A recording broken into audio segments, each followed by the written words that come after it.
Hi, I'm Richard Aracil. I'm the official counter for Chestnut Ridge Hawkwatch. This is my sixth season as the counter. Our Hawkwatch runs from August 25th through November 25th, and we're 7 days a week all day during that period. And Tate Johansson fills in for me on my days off. Sorry I couldn't be there in person. So Chestnut Ridge is a great place to watch hawks. We see thousands, if not tens of thousands, of migrating raptors every season as they make their long journeys south. Some are going as far as northern Canada to northern South America. Why do we see so many raptors here?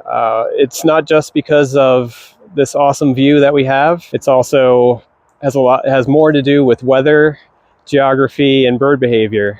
So these birds are trying to conserve as much energy as possible because they have very long distances to cover. So to minimize their energy use, they're relying on a tailwind and thermals. So their thermals are these rising columns of warm air that help keep them aloft.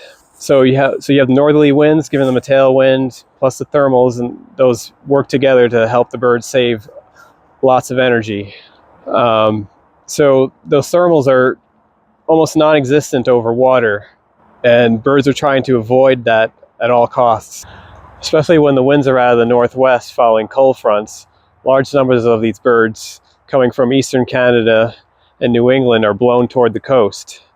This is where our proximity to the Long Island Sound helps us out. So these birds are on their way south, they're seeing the sound approaching, and they're turning southwest to avoid it because they don't want to fly over it.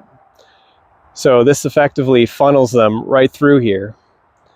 And on days when the winds are just right out of the northwest and we're in peak broadwing hawk season, we can get days where we see thousands of birds. And those days are amazing.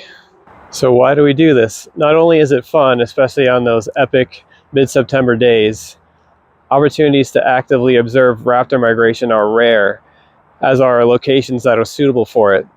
This makes Chestnut Ridge and places like it very important for conservation science because large portions of these species populations flow through here and their numbers can be monitored relatively easily.